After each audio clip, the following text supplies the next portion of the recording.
뭐 여러 가지 기독교인 사회에서 일어나지 않아야 될 여러 가지 일들이 일어나게 돼요. 특별히 이런 파벌이 조성되고 분쟁이 있었다고 하는 것은 목표가 있고 그 비전을 향해서 나아가려고 하는 교회의 어떤 그 희망이 없었기 때문이에요. 우리가 교회가 크게 성장하고 발전하고 교회 안에서 하나님의 은혜가 넘치기 위해서는 밖을 향한 비전과 목표가 있어야 돼요. 우리끼리 모여서 우리끼리 즐겁게 우리끼리 아름답게 이렇게 하다 보면 보이지 않는 가운데 갈등이 생기게 되어 있습니다. 교회 밖으로 선교와 나눔의 비전이 세워질 때 우리 이 안에서 문제가 발생하기보다는 그 밖으로 나눔을 위해서 마음이 하나로 모아지고 하나님의 역사를 경험하게 되는 것입니다. 기독교 역사를 보면 항상 문제가 일어나는 교회의 특징이 뭐냐 하면 밖으로 내보내지 않는 교회가 문제가 일어나요.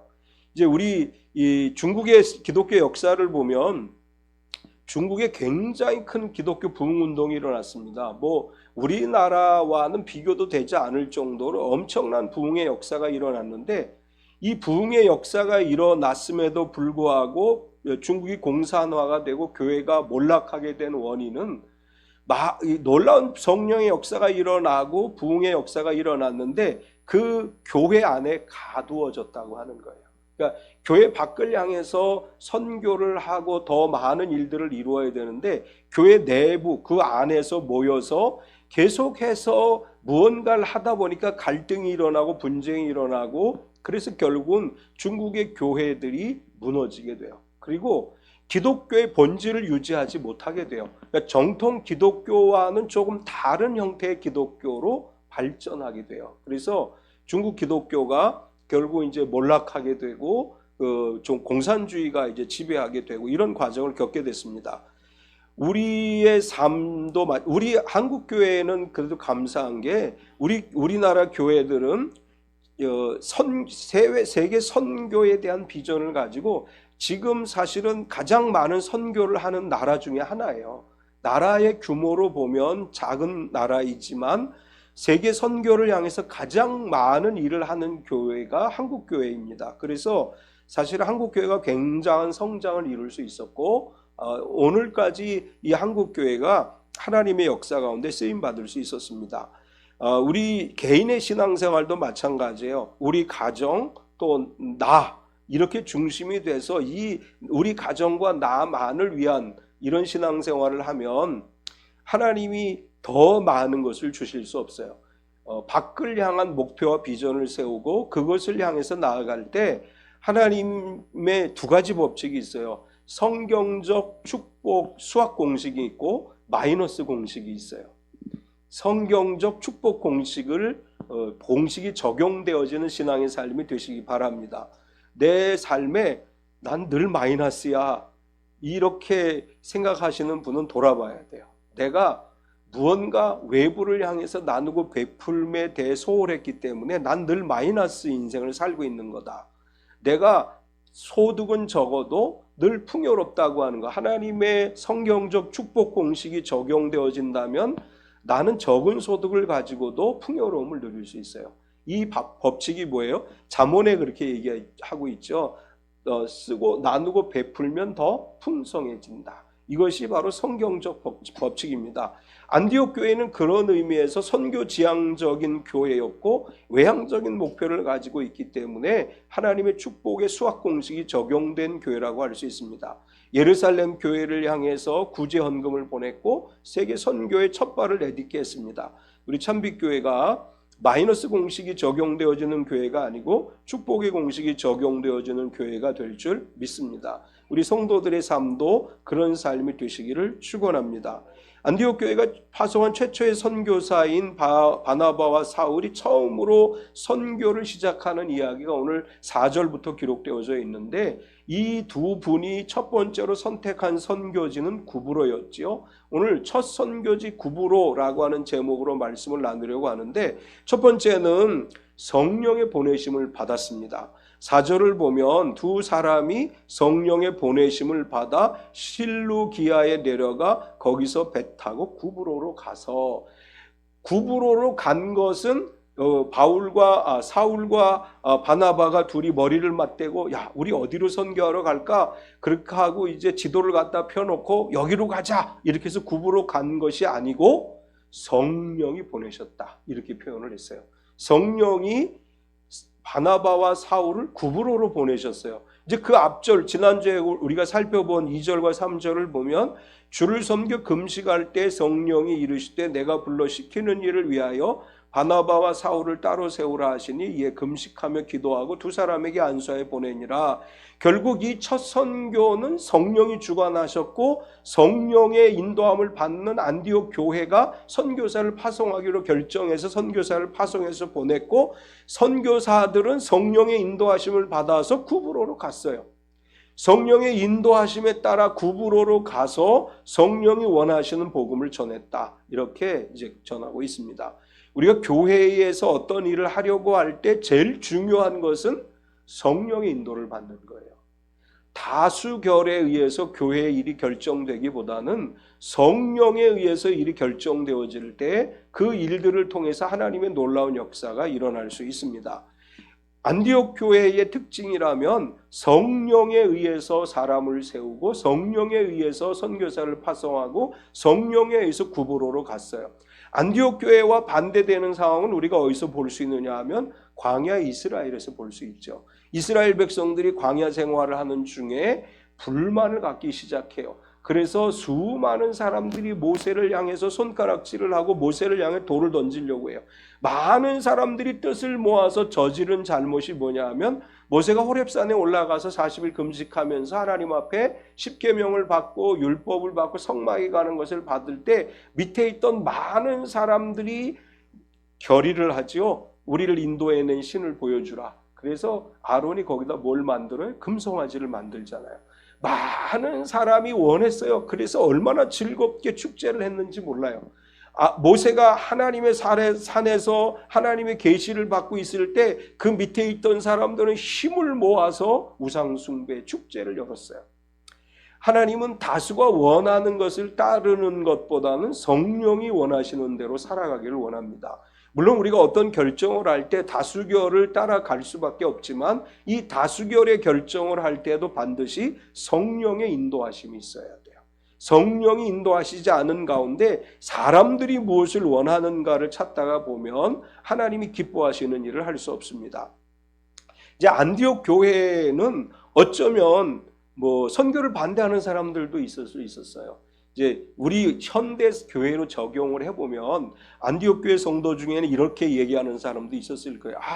우리 지금 선교사를 보낼 때가 아니에요. 우리 교회도 건축해야 되고 우리 내부적으로 문제도 해결해야 되고 선교사 좀 나중에 보냅시다. 이렇게 생각할 수 있었어요. 그럼에도 불구하고 성령의 인도하심에 따라서 아무도 반대하지 않고 선교를 위해서 모든 일을 하게 되는 것을 보게 돼요. 내부에 반대가 생기고 성령의 음성에 불순종했다면 사도행전에 이런 기록이 분명히 있을 거예요. 안디옥 교회가 성령에 순종하지 아니하고 그들의 뜻대로 하여 결국은 하나님께서 그들을 버렸다. 아마도 이런 문구가 삽입되어 있었을 거예요. 온전히 하나님의 성령의 음성에 순종함으로 인해서 이 기독교 역사 가운데 첫 선교하는 교회라고 하는 이름을 얻게 됐고 하나님의 영이 함께하는 교회가 됐습니다. 우리 참빛교회가 성령의 보내심에 순종하는 교회가 될 때 하나님께서 우리 교회를 통해서 놀라운 일들을 이루실 줄로 믿습니다. 두 번째는 첫 선교지를 구브로로 결정하게 됐다고 하는 것입니다. 성령께서는 바나바와 사울이 첫 번째로 갈 선교지를 구브로로 정해 주셨습니다. 왜 하나님이 사울과 바나바와 사울을 구브로로 보냈을까? 이 구브로라고 하는 섬은 사울과 동행한 바나바의 고향이죠.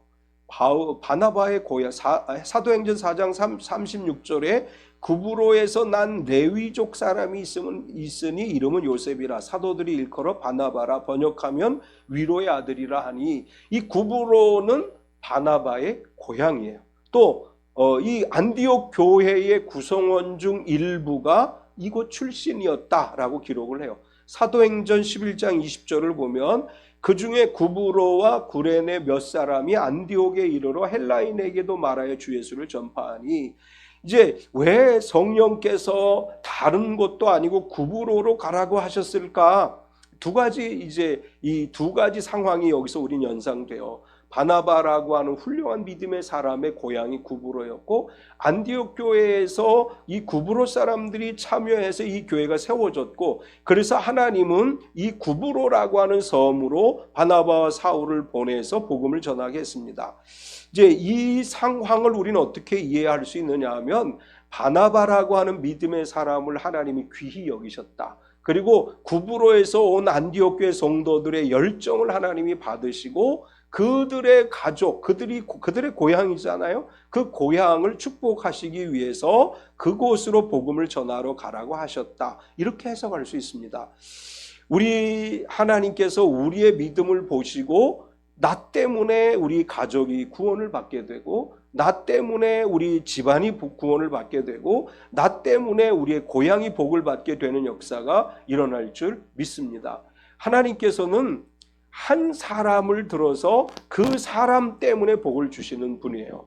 성경의 모든 역사들을 보면 아브라함 때문에 그 민족이 복을 받지요. 또 요셉 때문에 그 집안이 다 복을 받지요. 나 한 사람이 신실한 믿음을 가질 때에 하나님의 놀라운 역사가 반드시 일어날 줄로 믿습니다. 세 번째는 구브로에서 사역을 우리가 보게 돼요. 바나바와 사울은 첫 선교지인 구브로에 가서 선교를 감당하게 되는데, 이제 이 구브로의 사역을 설명하면서 요한을 수행원으로 두었다, 이렇게 설명을 해요. 5절을 보면 살라미에 이르러 하나님의 말씀을 유대인의 여러 회당에서 전할새 요한을 수행원으로 두었더라. 여기서 요한이라고 이름한 이 분은 세례 요한도 아니고 사도 요한도 아니고, 이 사람은 마가라고 하는 요한을 얘기하는 것입니다. 이 마가라고 하는 요한은 이제 계속 이야기를 하게 되는데, 사도행전 12장 12절에 보면 깨닫고 마가라 하는 요한의 어머니 마리아의 집에 가니 여러 사람이 거기 모여 기도하고 있더라. 마가라 하는 요한, 우린 그냥 통상 마가 요한이라고 부르는데, 이 마가 요한의 어머니 마리아의 집이 다락방, 그 다락방을 이제 초대교회가 사용했다, 이렇게 기록되어져 있고, 성경은 이 마가 요한은 바나바의 생질이다, 이렇게 소개를 해요. 골로새 4장 10절에 보면 나와 함께 갇힌 아리스다고와 바나바의 생질 마가와 이 마가에 대하여 너희가 명을 받았음에 그가 이르거든 영접하라. 그런데 이제 우리 개역개정에는 생질이라고 돼 있어요. 생질은 나와 어떤 관계죠? 조카죠. 누나나 여동생의 자녀를 생질이라고 그래요. 그런데 원어에서는 이 단어가 아넵시오스라고 하는 단어를 썼는데, 이 단어는 사촌이라고 하는 뜻이에요. 그러니까 생질이라고 번역한 것은 조금 잘못된 번역인 것 같아요. 그래서 우리 개역개정을 제외한 대부분의 쉬운 성경들은 다 사촌이라고 번역을 해요. 그러니까 이 바나바와 마가의 관계는 원어대로 해석을 하면 사촌 관계다. 이 사촌 관계 굉장히 친밀한 관계죠. 사촌이면. 바나바와는 굉장히 친밀한 관계예요. 그리고 마가 요한은 마가복음의 저자예요. 우리가 이제 사용하고 있는 사복음서 중에 마가복음 있죠. 마가복음의 저자가 마가 요한입니다. 이제 이 마가는 예루살렘 사람이고 부자일 것으로 추정되어지고, 그의 어머니는 마리아죠. 이 마리아는 주님을 위해 아주 헌신된 사람이고, 이 마가복음은 사복음서 중에서 가장 짧죠. 16장밖에 안 되니까. 그런데 가장 많은 사건을 기록하고 있어요. 또 마가복음은 복음서들 중에서 가장 먼저 기록된 것으로 알려져 있어요. 그래서 마태복음이나 누가복음, 요한복음 훨씬 뒤에, 아주 한참 뒤에 기록되어졌다고 보고 있고, 마태나 누가복음은 마가복음의 자료들을 사용했을 것이다, 이렇게 보고 있어요. 그래서 마가복음이 이제 복음서의 중심 복음서였다, 이렇게 이제 학자들은 이야기를 해요. 그런데 이 마가는 또 베드로와 어떤 관계인가 하면, 베드로는 마가를 나의 아들이라고 표현했습니다. 베드로전서 5장 13절에 보면 택하심을 함께 받은 바벨론에 있는 교회가 너희에게 문화하고 내 아들 마가도 그러하느니라. 이제 베드로가 마가를 자기 아들이라고 표현했는데 이것은 바울이 디모데를 자기 아들이라고 표현한 것과 같은 표현이에요. 초대 전승에 의하면 마가는 바울과 바나바에게서 떠난 다음에 베드로의 동역자가 되었다고 그렇게 보고 있고, 따라서 마가복음은 베드로의 영향을 많이 받았다 이렇게 보고 있어요.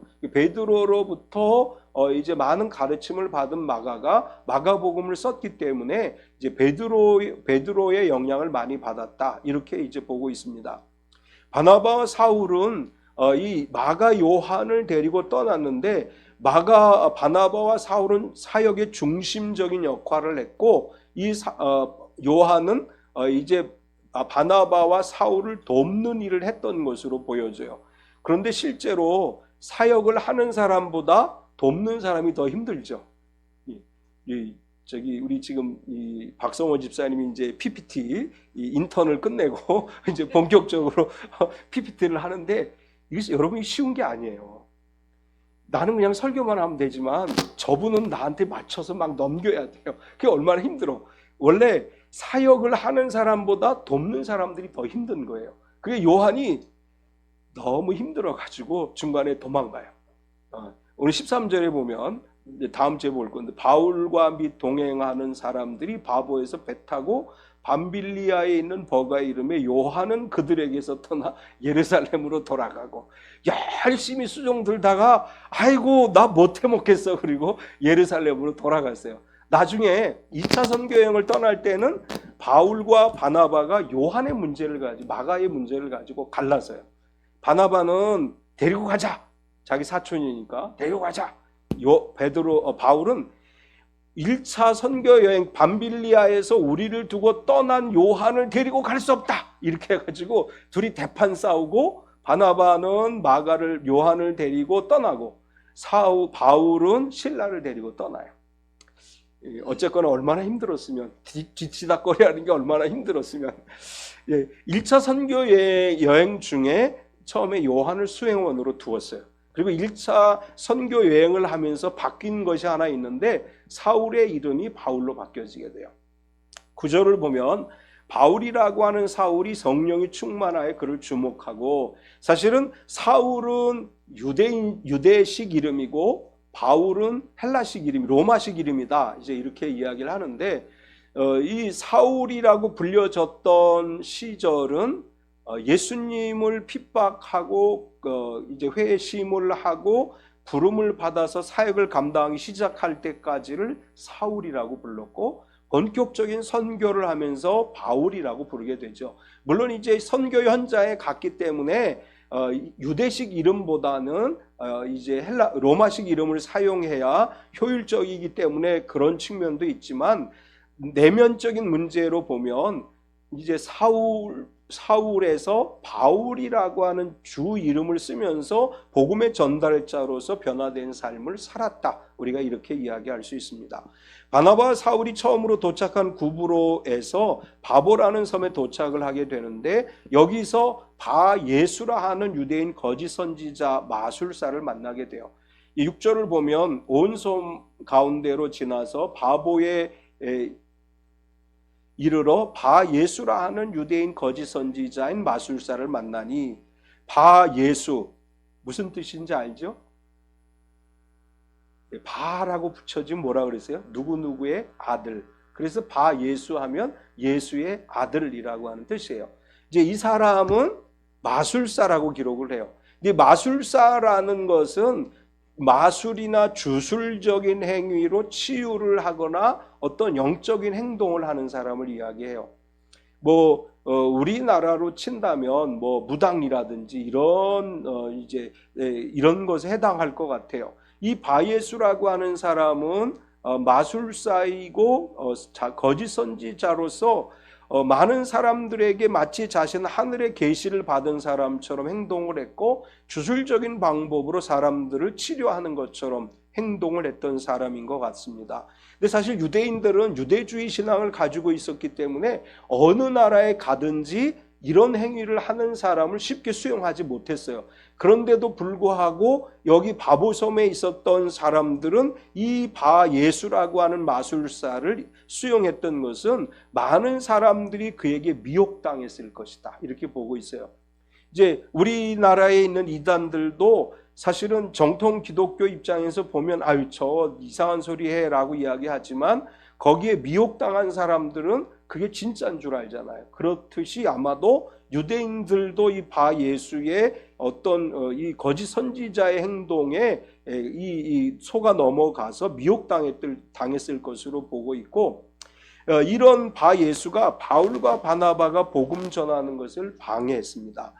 이 바 예수가 그 지역의 총독인 서기오 바울을 자기 편으로 만들었던 것 같아요. 그런데 이 서기오 바울이 바울과 또 이제 바나바를 통해서 말씀을 듣고 은혜를 받고 그 말을 들으려고 하니까 이 마술사가 방해했다, 이렇게 기록을 하죠. 이 일을 방해함으로 인해서 바울이 그를 저주하게 되고 그가 앞을 못 보게 됩니다. 8절에서 11절까지를 보면 이 마술사 엘로마는 이 이름을 번역하면 마술사라 그를 대적하여 총독으로 믿지 못하게 힘쓰니 바울이라고 하는 사울이 성령이 충만하여 그를 주목하고 이르되 모든 거짓과 악행이 가득한 자요 마귀의 자식이요 모든 의의 원수요 주의 바른 길을 굽게 하기를 그치지 아니하겠느냐. 보라 이제 주의 손이 내 위에 있으니 내가 맹인이 되어 얼마 동안 해를 보지 못하리라 하니 즉시 안개와 어둠이 그를 덮어 인도할 사람을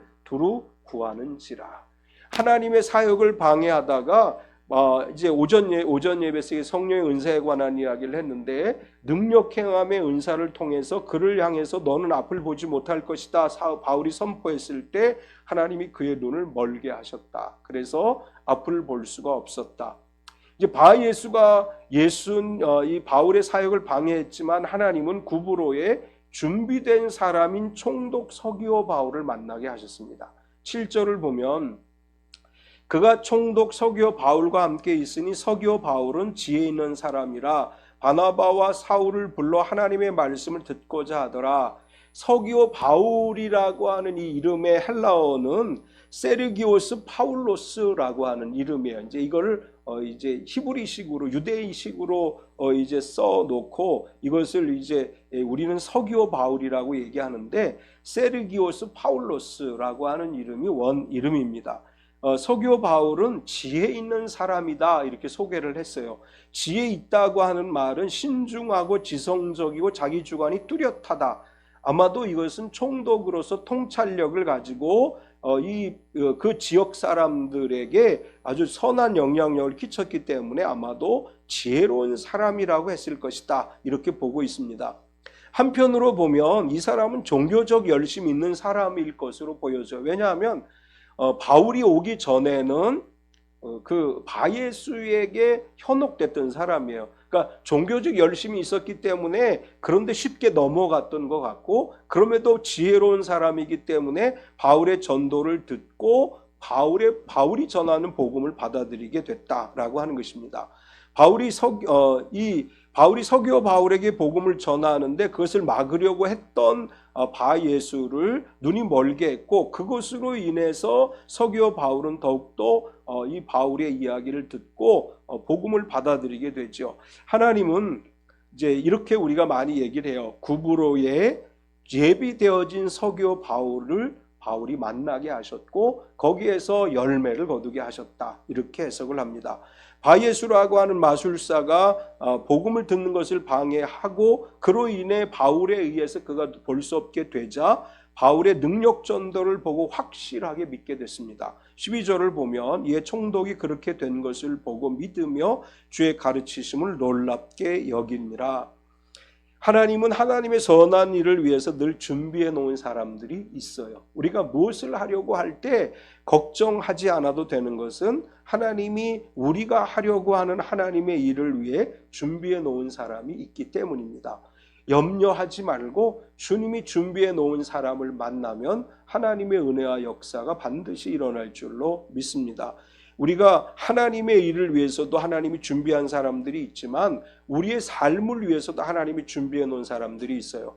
사업하는 사람들, 직장 생활하는 사람들, 어떤 일을 하려고 할 때 우린 걱정해요. 이거 과연 어떻게 이게 가능할까라고 걱정하는데 하나님께서 미리 예비하시고 우리의 삶을 돕기 위해 준비한 사람들을 만나게 될 줄 믿습니다. 나를 위해 준비된 사람을 만나는 것이 성공의 비결이죠. 내가 할 수 없는 일까지 나를 도와줄 사람을 만나게 하셔서 하나님이 하시게 할 것이다 라는 확신과 믿음을 가지고 살아가고, 그래서 우리를 위해 예배해 놓으신 하나님의 사람들로 인해서 더 크고 놀라운 은혜가 임하는 삶이 되시기를 축원합니다. 우리 같이 한번 기도하겠습니다.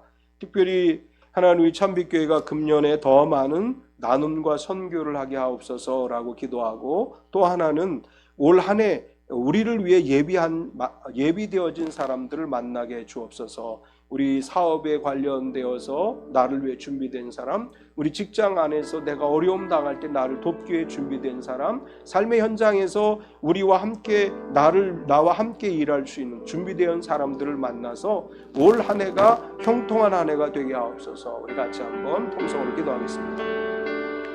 할렐루야. 거룩하신 하나님 감사합니다. 주님의 크신 은혜와 사랑으로 오늘도 우리가 주님 앞에 나와 예배하며 말씀을 듣게 하심을 감사합니다.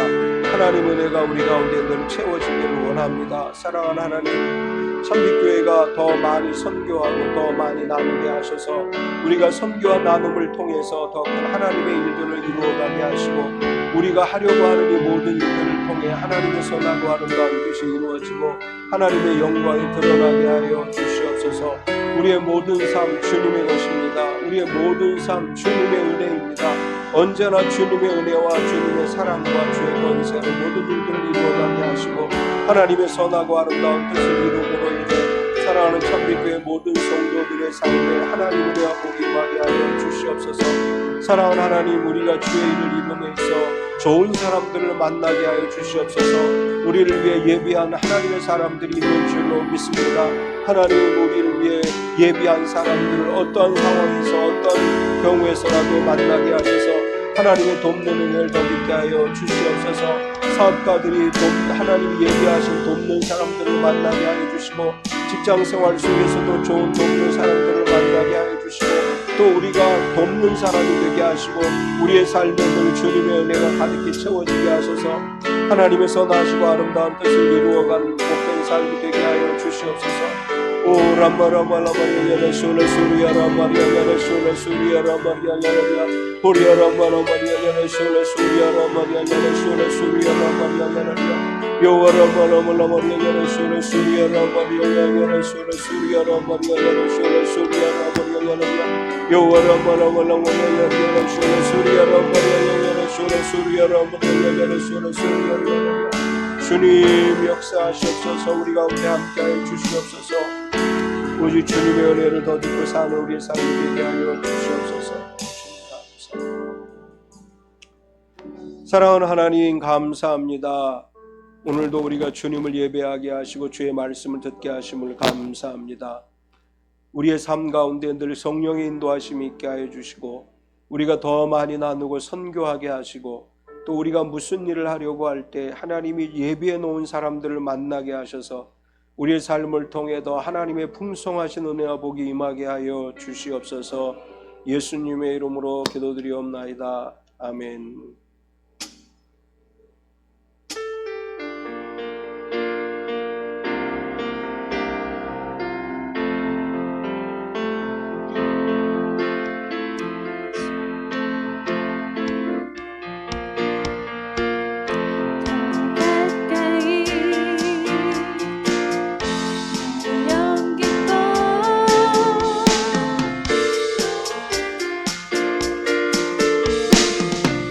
내 주님께 더 가까이 내 영 기뻐 춤을 추네 주님의 임재를 갈망합니다.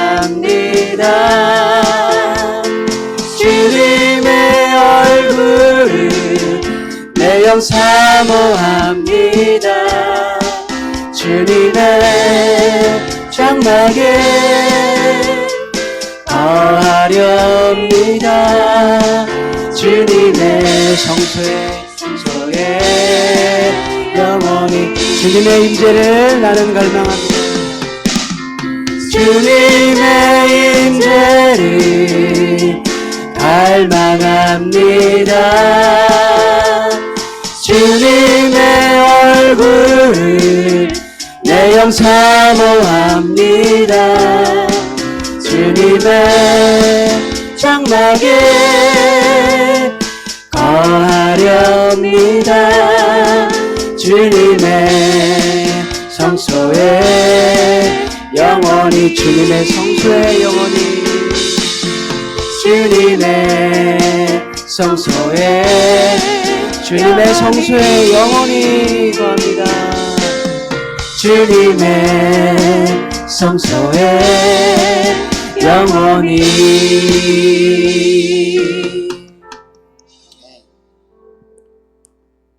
지금은 우리 주 예수 그리스도의 은혜와 독생자 예수님을 우리에게 보내주신 하나님 아버지의 지극하신 사랑하심과 성령님의 내주 충만하시며 교통하신 은혜가 주님 앞에 나와 예배하고 말씀으로 은혜 받고 세상으로 향하여 나아가는 우리 모든 성도들 머리 위에 영원토록 함께 하시옵기를 간절히 축원하옵나이다. 아멘.